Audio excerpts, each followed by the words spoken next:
নমস্কার বন্ধুরা, আমি শ্রাবণী। আমি চলে এসেছি আরও একটি রেসিপি নিয়ে। চলো রেসিপিটি তাহলে একবার।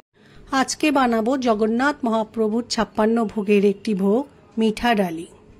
এই ভোগের রান্না করার সময় আমার যদি কোনো ভুল হয় আমাকে ক্ষমা করে দেবে। জগন্নাথ মহাপ্রভুর এই মিঠা ডালি ভোগের রান্নাটি অরহর ডাল দিয়ে এটি বানানোর জন্য আমি অরহর ডাল নিয়েছি। প্রথমে অরহর ডালকে খুব ভালো করে ধুয়ে একটা বাটির মধ্যে জল দিয়ে 3-4 ঘন্টা ভিজিয়ে রাখবো। এই ডালটি রান্না করার সময় অল্প কয়েকটি মশলা দিয়ে সেদ্ধ ডাল বানানো হয়। 3 ঘন্টা মতো ডালটা ভিজিয়ে রাখার ফলে ডালটা খুব তাড়াতাড়ি সেদ্ধ হয়ে যাবে। এবার আমি ডাল সেদ্ধ করে নেব। প্রথমে একটা পাত্রের মধ্যে ডালটা রেখে জল দিয়ে গ্যাসের ওপর বসিয়ে দিয়েছি। প্রথমে আমি ডালের মধ্যে হলুদ গুঁড়ো দিলাম।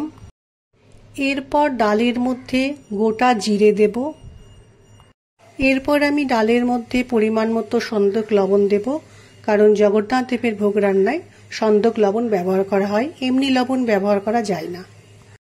একটা হাতার সাহায্যে ডালের মধ্যে সমস্ত মশলা খুব ভালো করে মিশিয়ে নিলাম। ডাল ফুটে গেছে। এই সময় আমি ঢাকার সাহায্যে ডালটা একটু সেদ্ধ হতে দেব। রান্নার এই সময়ে গ্যাসের ফ্লেমকে অবশ্যই লো করে রাখতে হবে। 10 মিনিট মতো রান্নাটা করে নেওয়ার পর ঢাকাটা সরিয়ে ডালের মধ্যে একটু আদা বাটা দিয়ে দিলাম। এরপর অল্প পরিমাণ হিং ডালের মধ্যে দিয়ে খুব ভালো করে মিশিয়ে নেব। আমি একটা হাতার সাহায্যে একটু দেখে নেব ডালটা সেদ্ধ হয়েছে কিনা। ডাল কিন্তু পুরোপুরি সেদ্ধ হয়নি, আর একটু সেদ্ধ হবে। এই সময় আমি ডালের উপরে একটা ঢাকা দিয়ে গ্যাসের ফ্লেমকে লো করে ডালটা সেদ্ধ হতে দেব। ডাল আরও মিনিট 10 সেদ্ধ করে নেওয়ার পর ঢাকাটা সরিয়ে আবার আমি ডালটা একবার দেখে নেব সেদ্ধ হয়েছে কিনা।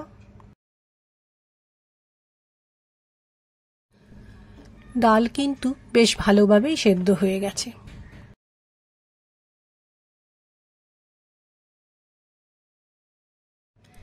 আরও কিছুটা সময় ডালটি রান্না করে ডালের জল আমি একটু শুকিয়ে নেব। এরপর সেদ্ধ ডালের মধ্যে 1.5 চামচ মতো গাওয়া ঘি একটু দিয়ে ভালো করে মিশিয়ে নেব। দেখো কত সুন্দর ডালটা রান্না হয়ে গেছে। এবার আমি ডালের মধ্যে আখের গুড় দেব। জগন্নাথ দেবের রান্নায় কিন্তু চিনির ব্যবহার হয় না। আখের গুড় আমি একটু জল দিয়ে ভালো করে মিশিয়ে রেখেছিলাম, সেটা এবার ডালের মধ্যে দিয়ে খুব ভালো করে মিশিয়ে নেব। ডালের মধ্যে আখের গুড়টা দেওয়ার পর গ্যাসের ফ্লেমকে লো করে রেখে আরও মিনিট 2 আমি ডালটা ফুটিয়ে নেব। জগন্নাথ মহাপ্রভুর 56 ভোগের একটি ভোগ মিঠা ডাল রান্না আমার হয়ে গেছে। এই সময় আমি গ্যাসের ফ্লেমকে অফ করে রান্নাটা একটু সময় ঢেকে রাখবো। ডালটিকে আমি একটি পাত্রে পরিবেশন করেছি।